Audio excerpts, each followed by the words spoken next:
Oke, kita mulai ya. 1, 2, 3.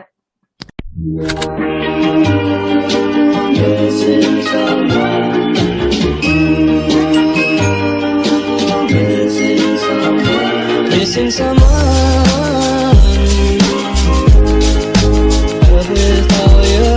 Oke, selamat pagi, selamat siang, selamat malam buat kita semua siapapun dan kapanpun yang mendengarkan nih. Balik lagi kepada kita 27,7 di Student Lounge PM. Weh, udah kayak lama banget ya. Kali ini bersama gue Joy ada Gultom dan gue nggak sendirian, gue ditemani kakak gue nih. Halo Kak Johana. Hai, halo Halo. semua.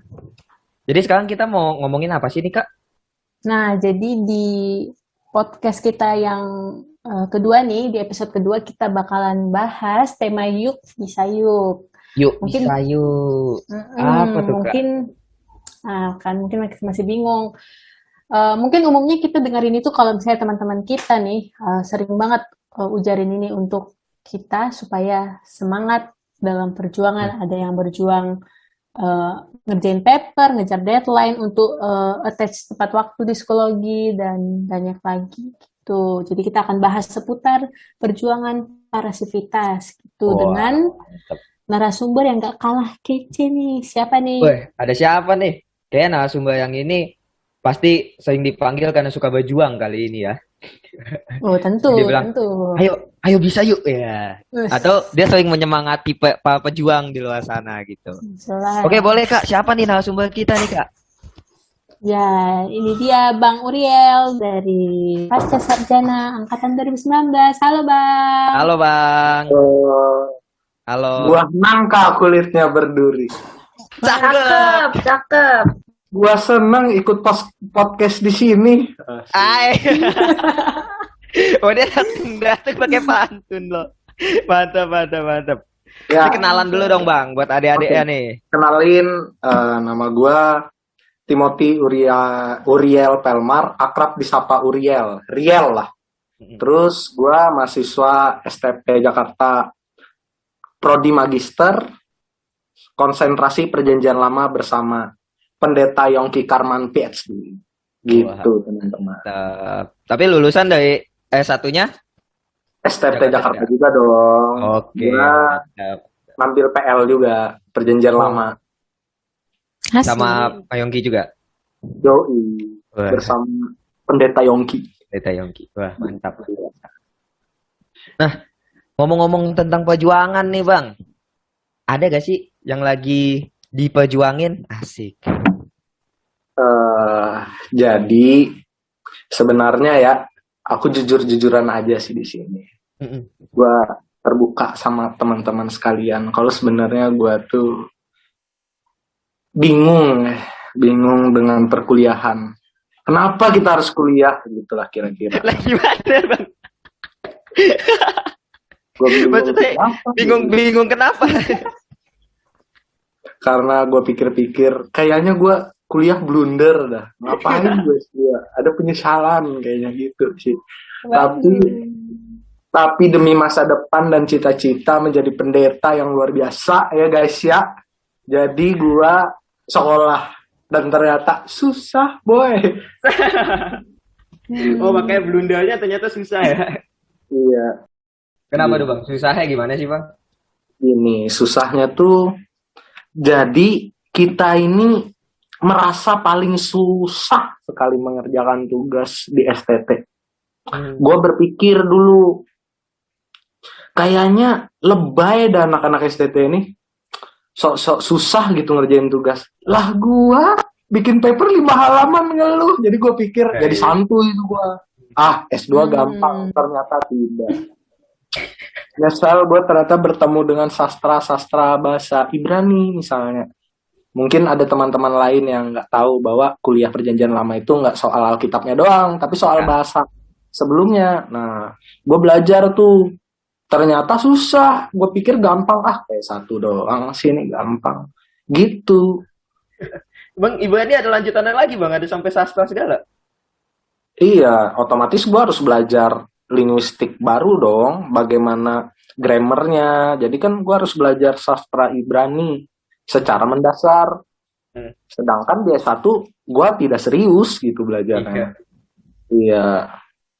Nah, paling ada sih perjuangan yang memang sangat gue rasa ya selama kuliah sih. Gue ini kan dari kampung ya, Mm-mm. dari Kalimantan. Gue terdidik dengan gaya yang santuy. Oh. Gaya hidup yang santai, tidak terlalu memikirkan hari esok. Yang penting hidup bermalas-malasan. Iya. Yang penting Jadi hidup malas sih bermalas. penting. Malas tuh penting. Oke. Kalau lu mau ngerjain tugas, lebih baik malas. Jadi lu kerjain lebih awal. Oh, iya. Bagus, sangat Bener-bener. filosofis. Iya, kebiasaan-kebiasaan semacam itu menjadi menyepelekan gitu, mudah menyepelekan. Ternyata itu sebuah kesalahan. Jadi gua berusaha merubah kelakuan gua itu. Itu perjuangan yang paling berat sih.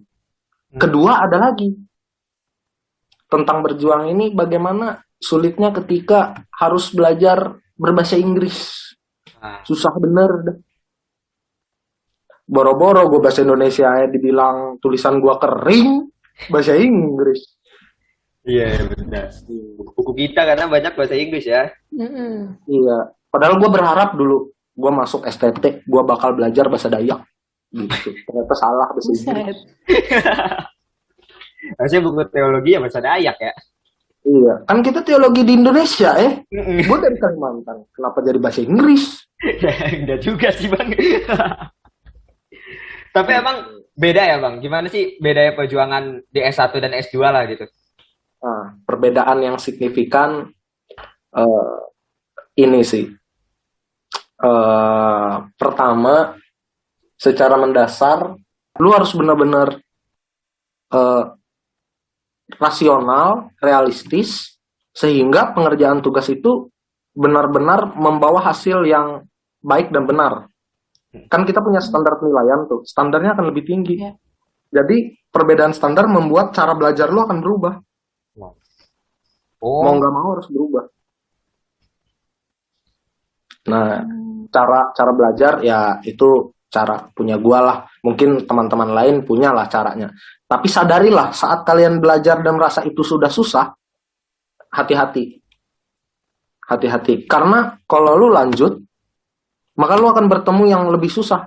Benar-benar sih Bang, kalau itu kita kadang harus tahu diri dan sadar kemampuan juga gitu ya. Iya, atau standar lu buat tinggi. ya. Jadi kita Iya. butuh berjuang itu tuh bukan sekedar berjuang toh, harus ada standar. Jadi kita butuh sesuatu yang membuat ini sudah pas apa enggak. Kalau melakukan segala sesuatu mah bisa dianggap berjuang, ya yang penting melakukan sesuatu. Lalu ini sebuah perjuangan. Enggak gitu. Harus ada standar penilaiannya. Bikin itu masing-masing. Tapi jangan terlalu rendah. Ya nggak asal jadi juga gitu kan ya bang. Iya, Kerja standar ya. bagus dong. Tinggi-tinggi. Tuh. Yang membedakan sih standar. Terus usahanya, yang itu. Menarik nih ketika Bang Rial itu bilang tantangannya itu malas gitu ya. Jadi kira-kira untuk sekelas anak-anak S2 nih, apa sih alasan mereka walaupun udah ngeblunder bahkan ada rasa malas gitu? Apa sih alasan yang buat Bang Rial dan kawan-kawan itu masih betah aja gitu berjuang gitu? Berjuang. Demi masa depan sih pastinya. Kalau lu mau kaya, sekolah belajar pinter gitu. Oh, Iya. Setidaknya meski tidak kaya secara materi, otak lu kaya. Nah, kalau teologi upahnya juga makin banyak. Upah di sorga maksudnya, upah di sorga. Ya, Iya, bisa betul. juga, bisa juga. Nggak tahu juga sih gua. Kalau tiba-tiba ternyata yang dipelajarin salah juga blunder sih. Ya kan kita nggak tahu. Apa lah kan baca ya bang. Itu temen lu tuh yang cewek mau nanya gua kayaknya. Iya, Nanya ya. apaan tuh? Apa kak? Nah, tapi kira-kira tantangan atau hambatan gitu selama proses berjuang gitu Bang, selain karena latar belakang budaya kan tadi agak cenderung lebih slow, lebih ya santai gitu belajar tapi nggak mau kebawa terlalu ambisius, terlalu ngejar apa gitu. Selain itu, kira-kira tantangan dan hambatan yang Bang Rial rasain gitu selama berjuang atau mungkin bahkan berjuang di luar ranah akademis kali Bang gitu. Apa? Eh, Gini sih, sebenarnya tantangan lain itu adalah bagaimana membawa diri ke tengah masyarakat itu juga susah sih. Karena nggak mungkin lu cuma bersekolah dong. Nah, kayak gini nih, misalnya gua, aduh, sebenarnya gua nggak enak sih cerita-cerita kalau pengalaman gua, tapi karena ini podcast, dari ini aku akan jujur ya guys. Jadi nih, gua tuh adalah seorang penetua. Gua akhirnya karena gua terlalu sibuk dengan urusan gua aja, gua tidak sempat memberikan diri dan waktu ke tengah-tengah komunitas itu. Misalnya memberi diri dalam komunitas itu kan lu punya tugas dan tanggung jawab sebagai anggota. Aktif pelayanan. Nah, kalau penetua mungkin lebih spesifik tugasnya. Misalkan menjadi liturgus, menyiapkan liturgi, apa namanya? Mengkritik liturgi yang sudah dibuat. Karena kadang apakah maknanya dapat tersampaikan? Nah, permasalahan-permasalahan sepele semacam itu ketika lu ikut terlibat di dalamnya, lu sedang mengaktualkan diri di tengah komunitas lu. Nah, permasalahannya gua tidak melakukan hal itu dengan baik karena gua kabur-kaburan jadinya. Ketika dipanggil, guanya sibuk. Gitu. Nah, itu adalah tantangan ketika membagi waktu. Sebenarnya sih di situ ya, membagi waktu. Cuma kalau di posisi gue mungkin karena kemampuan gue secara kognitif memang kurang sih. Itu sih, kemampuan berbahasa tadi kurang, itu seperti domino dampaknya kepada kemampuan-kemampuan lainnya tidak bisa terasah dengan baik. Ya maaf ya, gue nggak jenius, gue tuh cukup ambisius aja sih kayaknya. Tapi ambisius itu perlu ya kalau sesuai kadar gitu ya Bang. Ya, mungkin kalau kita bikin ada standarnya, tapi gimana standar ambisius kan nggak ada juga, nggak ada standarnya loh ambisius. Ya, mungkin ada ambisi gue tadi ya masa depan tadi. Jadi berjuang itu ya, menurut gue ada beberapa hambatan. Kalau bagi gue, pertama adalah latar belakang suku. Bagi gue harusnya itu jadi anugerah, tapi sialnya itu jadi hambatan karena kebiasaan yang buruk. Kedua, hambatannya adalah membagi waktu. Ketiga, memang batasan diri. Ketidakmampuan gue menilai diri gue sendiri ternyata tidak sebaik yang gue pikirkan, sehingga gue mengalami kesalahan dalam proses S2 gitu. Misalnya ketika lu masuk S2, lu kan harus TOEFL tuh, harus udah tercapai. Nah, gue kan tidak tercapai sesuai standar STT, sehingga gue harus ikut enrichment class gitu. Nah, itu kan menandakan orang ini terlalu nekat gitu, dan itu ternyata berdampak ke yang lainnya. Nah, penilaian terhadap diri, membagi waktu, kemudian latar belakang suku tadi menjadi sebuah kebiasaan buruk. Nah, itu adalah hambatan dari perjuangan gua sebagai mahasiswa S2 gitu. Mungkin kita ini dulu bentar nih Bang. Jadi ada segmen kita mau bacain salam-salam nih dari yang dikasih Civitas ke orang-orang yang mereka mau nih. Jadi ada banyak teman-teman yang nitipin salam buat dibacain di podcast ini. Boleh gue yang baca nggak? Oh, boleh sih Bang. Gue mau baca. Lu Ya, tampilin deh. Ntar gue bacain. Mantap. Itu Bang, ada di chat Bang. Dari anonim buat Kenneth dan Ben. Pesannya, terima kasih sudah selalu menginspirasi dan menemani. Semangat terus ya kalian. Oh, sweet banget. Manja banget sih. Manja. Jadi pengen deh disemangatin. Oke, kita lanjut. Dari pengagum rahasia untuk Kakak Monik angkatan 2017. Pesannya. Titip salam buat Kak Monik. Semangat ya karya tamanya, tetap semangat dan jangan menyerah. Dan yang terpenting, tetap berserah kepada Tuhan apapun kondisinya. Tuhan memampukan Kak Monik. Terima kasih pengagum rahasia. Nanti aku sampaikan Lagi langsung berjuang. buat Kakak Monik. Ih, Kakak Sweet Monik. banget ya. Iya. Nggak ada nih salam buat Timothy Uriel ya. Nanti abis podcast ini pasti rame bang, pasti bang. Rame dong. Oke, kita lanjut ya guys. Oke, masih ada. Dari anonim untuk seluruh anggota BEM 2021. Pesan, kalian hebat dan luar biasa. Perjalanan masih panjang. Ayo terus semangat dan terus jadi berkat. Luar biasa.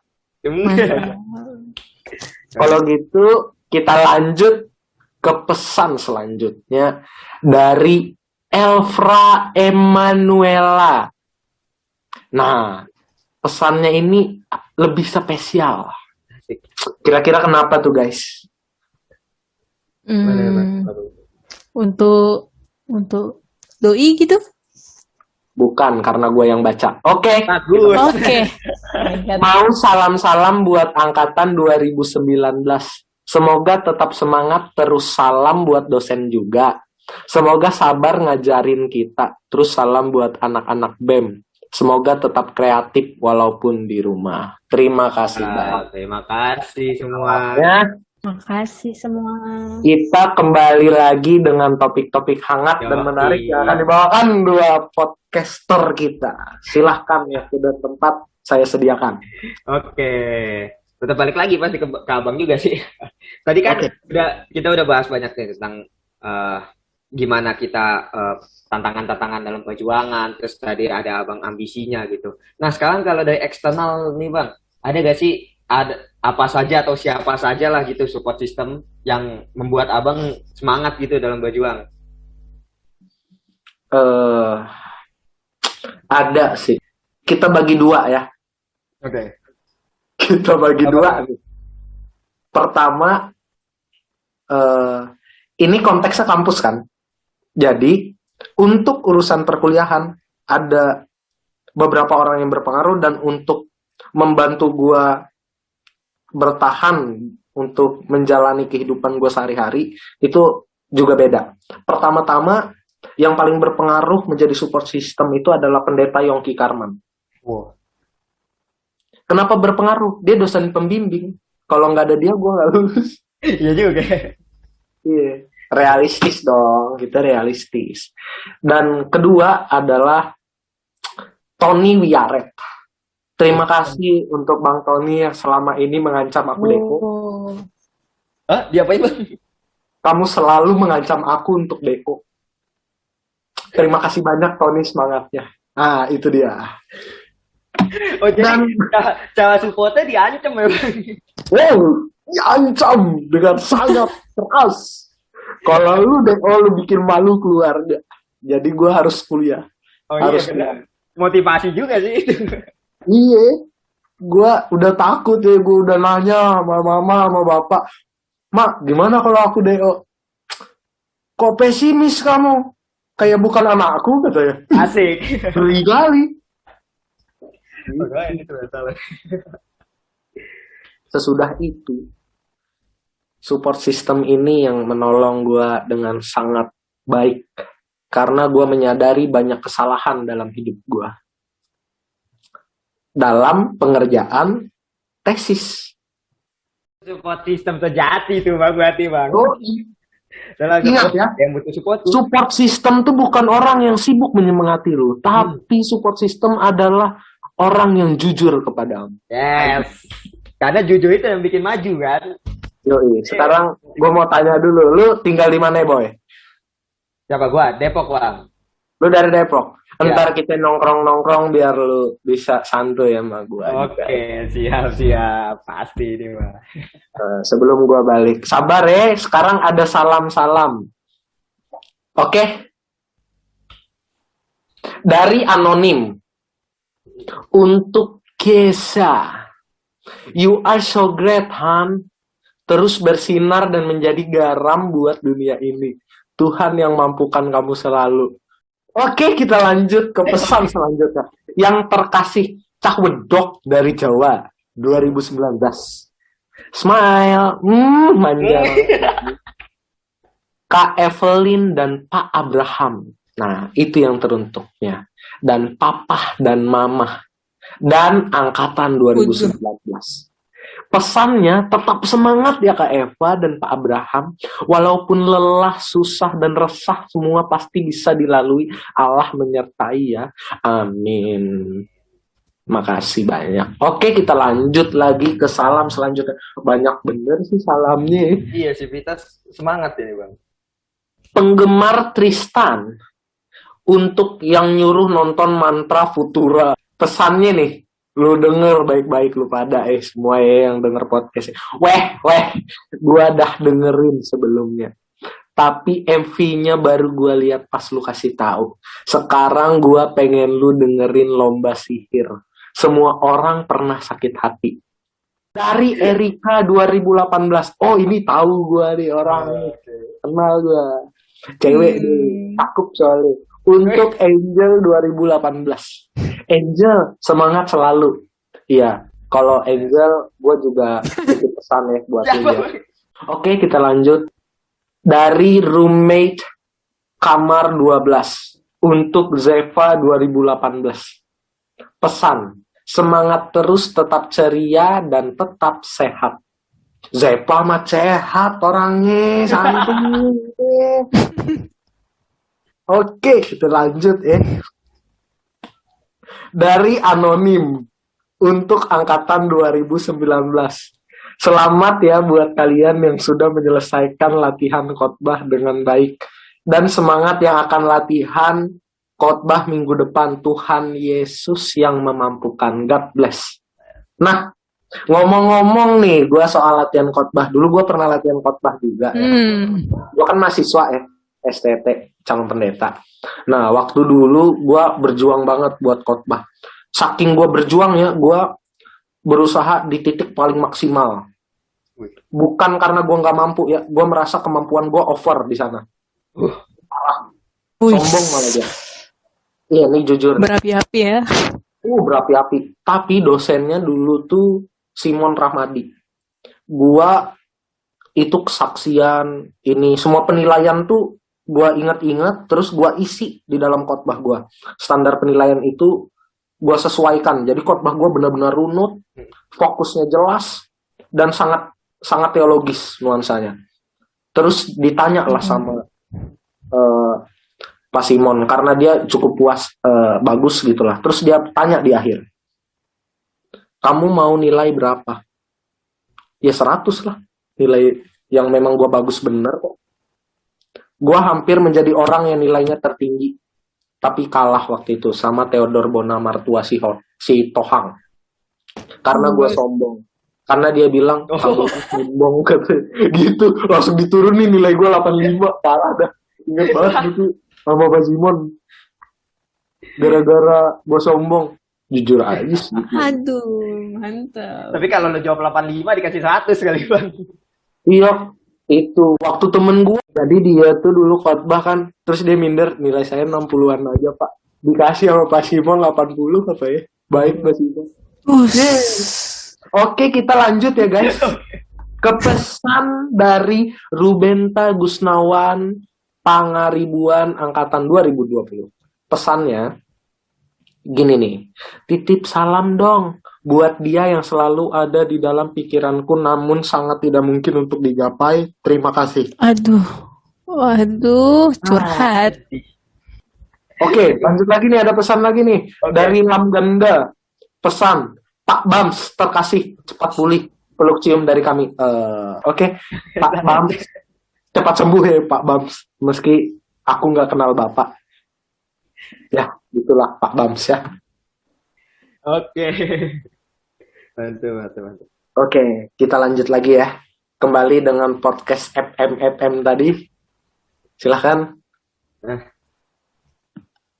Aku masih pengen tahu nih Bang, kalau kita kan bicara dari tadi itu soal perjuangan tapi dalam lingkup akademis gitu ya. Tapi kira-kira ada gak sih hal-hal lain yang mempengaruhi gitu loh? Oh iya, iya. Lupa, sorry, gue lupa. Tadi kan gue bagi dua tuh. Yang kedua tuh ada sih. Jadi gini nih, ini gue buka di sini ya. Jadi sebenarnya gue tuh merasa mentalitas gue tuh cukup baik. Karena dari hasil tes bakat, kemampuan gue mengenal diri sendiri itu tinggi. Sekitar nomor 2 dari 8 kecerdasan yang kita miliki. Menurut Howard Gardner kalau nggak salah tuh. Nah, dari situ gue menilai bahwa oh ternyata kalau begini seberat apapun masalah gue bisa hadapin. Mau gue mengalami pendarahan, gue mengalami kecelakaan, patah tulang dan semacam, sepele sih menurut gue. Nggak ada apa-apanya. Tapi satu kali, saking gue merasa gue tidak mampu, karena kemampuan yang kurang tadi secara kognitif, gue melihat setiap HP gue nyala, gue takut Pak Yongki yang ngubungin. Ya, Layar gue gemetar loh badan gue. Aduh, malu banget sih gue. Sumpah baru itu. Oh ini yang orang-orang bilang trauma, ketakutan karena tidak pintar. tahu malu. Tapi gue tanya-tanya mahasiswa-mahasiswa lain, ternyata kalau bimbingan sama aja. Gue pikir gue doang. Gue kagak tahu Ya emang sistemnya emang gitu. Nah, support system yang ada di luar itu yang menolong gue, ini bisa kita bagi dua lagi sih. Mental gue terpupuk sedemikian rupa karena kedua orang tua gue sih. Jujur aja, gue dari kecil hidup dalam, rasanya mungkin kalau kalian melihat kehidupan seperti kami di sana, mungkin itu bullying. Lu mau dikata-katain, dimakiin, udah, santuy deh. Karena gue berteman tuh kan tidak sepantaran dengan gue. Gue berteman dengan bapak-bapak yang udah kerja, terdidik. Dan kalau ngomong tuh sarkas, nyindir. Lu harus berpikir kalau dia ngomong. Gue dari kecil tuh udah dibiasain. Sehingga mental semacam ini, yang tabah, kuat, nggak terlalu pedulian mungkin gitu ya. Kalau kata teman-teman, gue itu bentuknya lebih ke apatis. Oh iya. Lalu sifat-sifat semacam itu terdidik karena dibawa dari lingkungan rumah, dan yang paling berpengaruh orang tua, karena orang tua gue juga suka nyindir, sarkas. Lu lebih sakit rasanya disarkasin daripada lu dipukul. Gue lebih mending dicubit sama orang tua. Nah, tapi masalahnya kalau sarkas, lu bayangin lu salah dinyanyiin, kesalahan lu dinyanyiin setiap hari, pusing kepala lu. Dinyanyiin, dibikinin lagu, gue sih pusing ya sampai sekarang gitu. Nah, kalau yang hadir selalu ketika gue ber-S2 itu namanya Dinah Besdorina Mariubunga. Dia orang Ambon Malaysia. Itu siapa lu bang? Siapa lu bang? Oke. Support system itu Dina, orang tua. Terus ada sih lagi yang paling penting ya. Apa tuh bang? Ibu kos gua sih. Wis, mantap. Unik lagi nih. Kenapa tuh bang? Dia suka ngasih makan gua. Terus selama gua ngekos di sini, gua boleh pelihara ikan, ngecat dinding kamarnya, memecahkan piringnya. Oh iya bukan. Baik tuh. Kagum gua. Sama bapak kos juga baik. Lu mau ketemu juga sama bapak kos gua, support system nih. Support system tuh. Support system parah sih. Nanti kalau udah kuliah onsite, Joy kayaknya kos di sana sih. Iya. Harus lu di sini, boy. Lu bisa ngerasain vibe yang apa sih kalau ada radio vintage Oh, gitu. Kalau lu tinggal sama gua. Emang kenapa tuh bang? Kok vintage? Apa gua harus tunjukin kamar gua buat lu? Vintage banget sih, parah. Ada lukisan. Oh, karena bebas lu dekorasi itu ya? Iya, dimaki-maki sih gua sebenarnya. Oh, dimaki tetap. Nah, makanya lihat, kita balik lagi ketika dimaki-maki tadi menjadi sebuah support Iya, system. jadi motivasi ya. Kuat mental gua. Oke, lanjut ya guys. Tapi Wow. sepakat sih ya, kadang kita itu cepat sekali menilai, oh kalau misalnya ada orang yang kasih kritik atau ada hambatan-hambatan, yang ada kita langsung ngedown gitu. Tapi kan kayak yang Bang Rial bilang, kalau sebenarnya itu kan melatih mentalitas juga gitu, kalau supaya ke depannya lebih bisa struggling, lebih bisa tahan banting gitu ya bahasanya gitu, supaya kuat juga dalam menghadapi ya perjuangan-perjuangan ke depan juga yang mungkin jauh lebih kejam gitu kan, tantangan-tantangannya lebih banyak. Dan kayak yang Bang Riel bilang, tiap kita mau naik tingkatan itu kan nggak mungkin makin mudah, pasti makin sulit. Jadi yang namanya support system itu nggak harus yang dari segi-segi hal yang positif aja gitu ya Bang. Jadi gini, ada beberapa hal yang gue suka nih, karena lu bisa merangkum gagasan yang gue celotehkan. Ada analogi yang sering gue pakai. Dan ini ketika gue bertemu dengan teman gue, seorang pengangguran profesional. Mantap. Nah, dia angkatan nama gue juga, angkatan 15. Salam buatmu, Ucok, dari aku, Riel Rentak. Oh ada.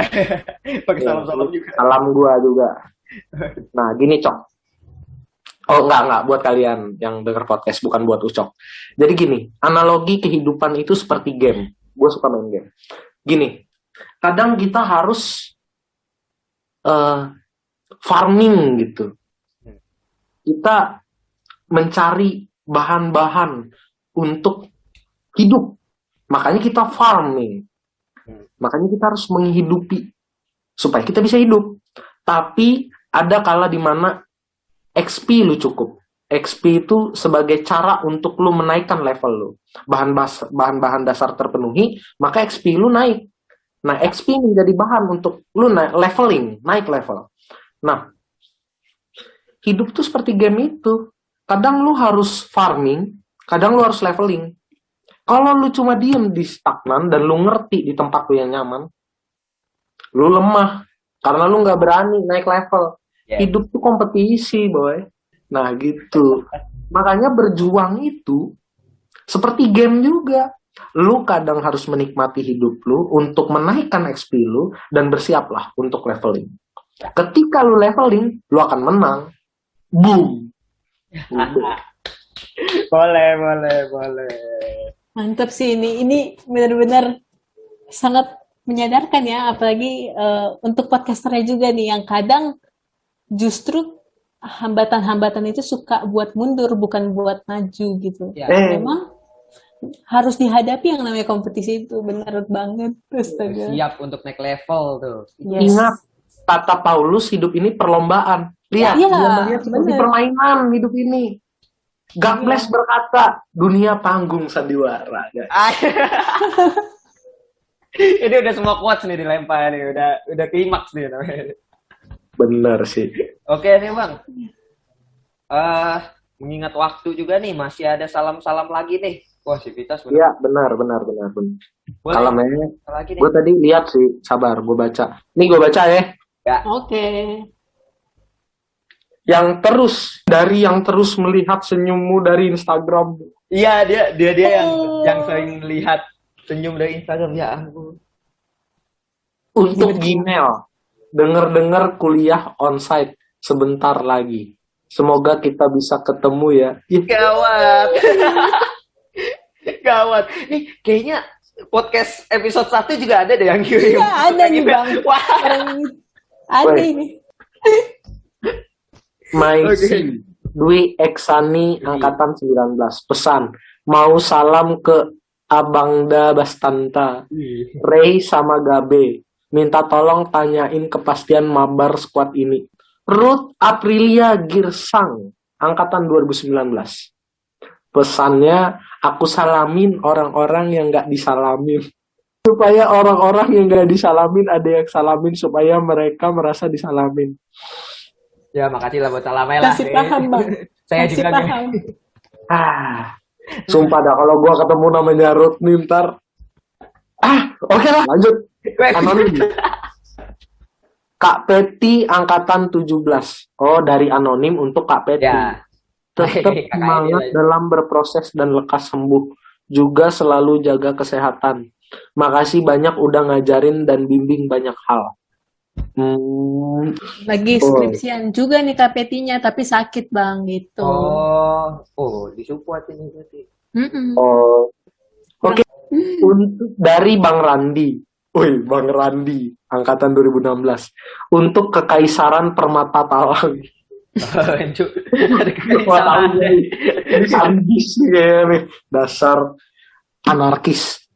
Pesan untuk permataku. Semangat kuliahnya ya. Salam rindu dari aku. Muah. Wow. Nggak apa-apa. Kalau Randi yang ngomong, nggak apa-apa. Dia kuliahnya di Kanada soalnya kan. Asik. Beda kelas dia. Beda. Iya. Kalau lu ngundang kayak gue ya kayak gini ngomongnya. Kalau sama Randi bahasanya Inggris, boy. Waduh. Kalau kenalan juga enak. Hello, my name is Randy. Kalau kayak gue, kenalin nama gue Timothy Uriel. Cemen. Oke, lanjut. Boleh. Oke, nah kayaknya kita udah di penghujung nih. Jadi kita bisa ngerangkum bahwa berjuang itu, ini menarik banget sih. Bang Uriel itu nyeloteh tapi ngasih pelajaran penting banget ketika dibilang Dan perspektifnya beda banget ya. banget gitu. Ketika biasanya perspektif umum itu lebih memihak pada kita yang sedang berjuang, tapi kadang Bang Riel ini ngambil posisi untuk stimulus-stimulus dari luar itu juga penting untuk membentuk kita. Dan ini yang aku lihat, Bang Riel bisa kasih tahu kalau berjuang pun harus punya standar, bukan yang penting usaha gitu ya, kayak stiker-stiker WhatsApp gitu, yang penting usaha dulu. Benar. Dan berjuang juga punya hambatan. Dan yang ketiga adalah hidup adalah kompetisi, itu udah sangat biblis sekali ya, seperti Paulus juga. Seperti ucapan Paulus. Nah, mungkin terakhir nih Bang, ada nggak kira-kira ucapan semangat juga untuk adik-adik atau teman-teman yang lagi berjuang, dan mungkin closing statement lah dari Bang Uriel untuk kita. Waduh, kalau closing statement pendek dong. Gue mau panjang nih soalnya. Iya, panjang nggak apa-apa lah Bang. Ikat. Jadi nih konteks kita kan sebentar lagi itu Hari Raya Kartini ya. Hari Kartini. Nah, semangat nih dong Bang, kasih semangat untuk adik-adik dan rekan-rekan. Buat berjuang juga Bang. Jadi gini ya guys, untuk adik-adik tingkat yang di S1, semangatlah berkuliah. Mungkin juga bukan adik, ada juga abang yang memang sengaja berkuliah lagi gitu. Iya. Bersemangatlah berkuliah. Buatlah standarmu tinggi. Ketika standar S1 sudah tinggi dari STT Jakarta, naikkan. Supaya dirimu menabrak batas yang sudah engkau capai. Sama seperti sebuah cerita yang terkenal di sebuah negara. Lampauilah batasmu dari Asta, Black Clover. Nah, gitu. Sebuah cerita terkenal, lampauilah batasmu, dan ketika bersekolah itulah saatnya melampaui batasmu. Karena ketika di sekolah adalah kompetisi, dan di luar, kalau kau gagal di dalam, ya gimana di luar? Iya kan? Iya, betul. Mungkin itu dulu, dan untuk Hari Kartini tadi, mungkin kita perlu menghayati dengan baik bahwa masih banyak perempuan-perempuan yang ditindas, sehingga kita perlu menyemangati mereka. Bagaimana cara menyemangatinya? Bebaskan mereka dari belenggu pikiran bahwa mereka lebih rendah dari laki-laki. Itu yang paling penting.